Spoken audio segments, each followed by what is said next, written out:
ਜੀ। ਇਸੇ ਤਰੀਕੇ ਦੇ ਨਾਲ ਇਸ ਦੇ ਉਲਟ ਸਦਰਨ ਕੈਲੀਫੋਰਨੀਆ ਦੇ 3 ਸ਼ਹਿਰਾਂ ਦੇ ਵਿੱਚ ਜਿਹੜੇ ਹੁਣ ਤੇਜ਼ ਗੱਡੀ ਚਲਾਉਂਦੇ ਆ, ਉਹਨਾਂ ਨੂੰ ਘਰੇ ਟਿਕਟ ਆਪੇ ਆ ਸਕਦੀ ਆ।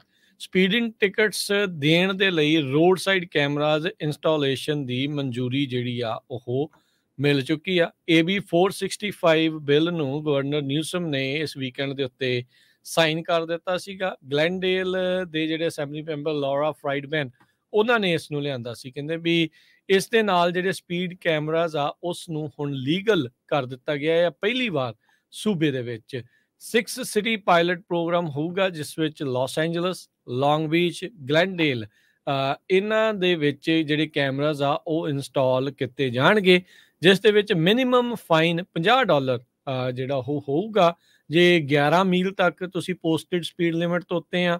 ਜੇ 16 ਤੋਂ 25 ਦੇ ਉੱਤੇ ਸਪੀਡ ਤੁਹਾਡੀ ਵੱਧ ਆ ਪੋਸਟਡ ਦੇ ਨਾਲੋਂ ਤਾਂ $100।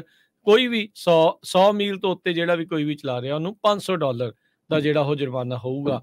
ਕਹਿੰਦੇ ਵੀ ਸੈਨ ਫਰਾਂਸਿਸਕੋ, ਸੈਨ ਹੋਜ਼ੇ, ਓਕਲੈਂਡ ਇਹਨਾਂ ਨੂੰ ਵੀ ਪਾਇਲਟ ਪ੍ਰੋਗਰਾਮ ਦੇ ਵਿੱਚ ਐਡ ਕੀਤਾ ਗਿਆ। ਤੇ ਹਰਜੋਤ ਸਿੰਘ ਜੀ, ਹੁਣ ਧਿਆਨ ਨਾਲ ਚਲਾਉਣੀ ਆ ਤੁਸੀਂ ਵੀ ਸਾਰਿਆਂ ਨੇ ਗੱਡੀ, ਕਿਉਂਕਿ ਸਪੀਡ ਕੈਮਰਾਜ਼ ਜਿਹੜੇ ਆ ਉਹ ਆ ਰਹੇ ਨੇ। ਕਹਿੰਦੇ ਵੀ ਇਹਨਾਂ 6 ਸਿਟੀਜ਼ ਦੇ ਵਿੱਚ ਰੋਡਵੇ ਡਿਵਾਈਸਿਸ ਜਿਹੜੇ ਹੋਣਗੇ, ਫੋਟੋਆਂ ਖਿੱਚਣਗੇ ਵਹੀਕਲ ਦੀ ਲਾਇਸੈਂਸ ਪਲੇਟ ਦੀਆਂ, ਤੇ ਟਿਕਟ ਜਿਹੜੀ ਆਰਾਮ ਦੇ ਨਾਲ ਮੇਲ ਹੋ ਕੇ ਰਜਿਸਟਰਡ ਓਨਰ ਦੇ ਘਰੇ ਜਿਹੜੀ ਉਹ ਪਹੁੰਚ ਜਾਊਗੀ।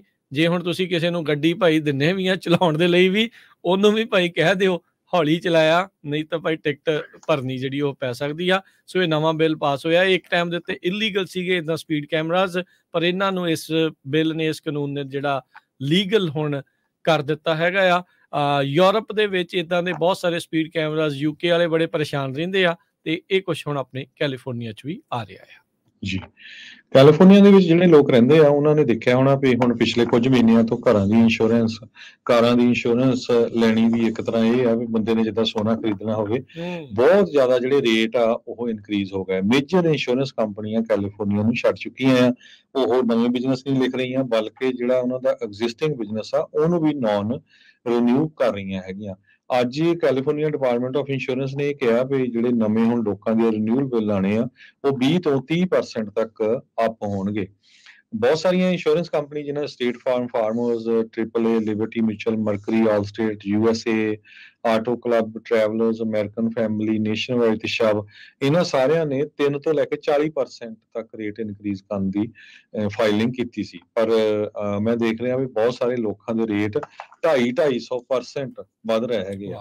ਸੋ ਇੰਨੇ ਜ਼ਿਆਦਾ, ਤੇ ਕਈ ਨਵੇਂ ਲੋਕ ਘਰ ਖਰੀਦ ਰਹੇ ਉਹਨਾਂ ਨੂੰ ਇੰਸ਼ੋਰੈਂਸ ਨਹੀਂ ਮਿਲ ਰਹੀ ਹੈਗੀ। ਸੋ ਇਹ ਇੱਕ ਬਹੁਤ ਵੱਡਾ ਇਸ਼ੂ ਆ। ਦੂਸਰੇ ਪਾਸੇ ਕੈਲੀਫੋਰਨੀਆ ਡਿਪਾਰਟਮੈਂਟ ਆਫ ਇੰਸ਼ੋਰੈਂਸ ਨਵੇਂ ਮਾਡਲ ਦੇ ਉੱਤੇ ਵਰਕਆਊਟ ਕਰ ਰਹੀ ਹੈ, ਕਿਉਂਕਿ ਪਹਿਲਾਂ ਜੋ ਇੰਸ਼ੋਰੈਂਸ ਦੇ ਰੇਟਸ ਹੁੰਦੇ ਸੀ ਉਹ ਤੁਹਾਡੇ ਪਾਸਟ ਐਕਸਪੀਰੀਅੰਸ ਤੇ ਹੁੰਦੇ ਸੀ ਵੀ ਕਿੰਨੇ ਕਲੇਮ ਹੋਇਆ। ਹੁਣ ਉਹ ਫਿਊਚਰ ਨੂੰ ਵੀ ਇਨਕਲੂਡ ਕਰੂਗੇ ਵੀ ਇਹ ਫਾਇਰ ਵਾਲਾ ਏਰੀਆ ਤਾਂ ਨਹੀਂ, ਫਲੱਡ ਵਾਲਾ ਏਰੀਆ ਤਾਂ ਨਹੀਂ। ਸੋ ਸਾਰੀ ਸਟੱਡੀਜ਼ ਕਰੂਗੇ। ਜੇ ਵੈਜੀਟੇਸ਼ਨ ਵਾਲਾ ਏਰੀਆ ਹੋਊਗਾ, ਫਾਇਰ ਵਾਲਾ ਏਰੀਆ ਹੋਊਗਾ, ਉੱਥੇ ਰੇਟ ਬਹੁਤ ਜ਼ਿਆਦਾ ਹੋਰ ਵਧਣਗੇ। ਸੋ ਇਹ ਇੱਕ ਬਹੁਤ ਵੱਡੀ, 2 ਸਟੇਟਾਂ ਦੇ ਵਿੱਚ, ਕੈਲੀਫੋਰਨੀਆ ਤੇ ਫਲੋਰੀਡਾ ਦੇ ਵਿੱਚ ਇੱਕ ਬਹੁਤ ਵੱਡੀ ਜਿਹੜੀ ਇੰਸ਼ੋਰੈਂਸ ਦੀ ਪ੍ਰੋਬਲਮ ਆ ਉਹ ਚੱਲ ਰਹੀ ਹੈਗੀ ਆ। ਸੋ ਦੇਖੋ ਕੀ ਕਰਦੇ ਆ। ਇੰਸ਼ੋਰੈਂਸ ਕਮਿਸ਼ਨਰ ਦੇ ਬਾਬਤ ਨਾ ਰੀਸੈਂਟਲੀ ਇੱਕ ਆਰਟੀਕਲ ਆਇਆ ਸੀਗਾ, ਸੈਨ ਫਰਾਂਸਿਸਕੋ ਦੀ ਇੱਕ ਪ੍ਰੋਗਰੈਸਿਵ ਦੀ ਅਖਬਾਰ ਆ, ਉਹਨਾਂ ਨੇ ਛਾਪਿਆ ਸੀ। ਕਹਿੰਦੇ ਵੀ ਇਹ ਬੰਦਾ ਲੈਡਰ ਦੇ ਤੌਰ ਦੇ ਉੱਤੇ ਸਾਰੀਆਂ ਚੀਜ਼ਾਂ ਨੂੰ ਵਰਤ ਰਿਹਾ ਆ, ਇਹਦੇ ਪੋਲੀਟੀਕਲ ਐਸਪੀਰੇਸ਼ਨਸ ਜ਼ਿਆਦਾ ਆ। ਕੀ ਇਹ ਐਕਚੁਅਲ ਦੇ ਵਿੱਚ ਕੈਲੀਫੋਰਨੀਆ ਦੀ ਇੰਸ਼ੋਰੈਂਸ ਦੀ ਸਮੱਸਿਆ ਨੂੰ ਹੱਲ ਕਰ ਪਾਊਗਾ? ਇਸ ਦੇ ਉੱਤੇ ਹਮੇਸ਼ਾ ਹੀ ਜਿਹੜੇ ਆ ਉਹ ਪ੍ਰਸ਼ਨ ਚਿੰਨ੍ਹ ਰਹਿਣਗੇ। ਲੋਕਾਂ ਨੂੰ ਹੁਣ ਇਸ ਦੇ ਲਈ ਵੀ ਭਾਈ ਰੌਲਾ ਪਾਉਣਾ ਪੈਣਾ ਆ। ਕਾਫੀ ਮੁਸ਼ਕਿਲ ਜਿਹੜੀ ਉਹ ਬਣਦੀ ਜਾ ਰਹੀ ਹੈ। 250-300% ਵਾਧਾ ਹੋਣਾ, ਡਬਲ ਟ੍ਰਿਪਲ ਜਿਹੜੀ ਆ ਉਹ ਹੋ ਜਾਣੀ ਇੰਸ਼ੋਰੈਂਸ, ਉਹ ਬੜਾ ਔਖਾ ਆ। ਮਨੀ ਟਾਈਟ ਹੁੰਦੀ ਅੱਜ ਕੱਲ੍ਹ, ਤੇ ਜੇ ਇਹ ਸਾਰਾ ਕੁਛ ਹੋ ਰਿਹਾ ਹੋਵੇ ਤਾਂ ਬੜੀ ਜਿਹੜੀ ਅੱਗੇ ਪ੍ਰੋਬਲਮ ਆ ਜਾਂਦੀ ਹੈ। ਸਾਰਿਆਂ ਦਾ ਪੂਰੇ ਸਾਲ ਦਾ ਜਿਹੜਾ ਬਜਟ ਆ ਉਹ ਇਸ ਦੇ ਵਿੱਚ ਹਿੱਲ ਸਕਦਾ ਆ।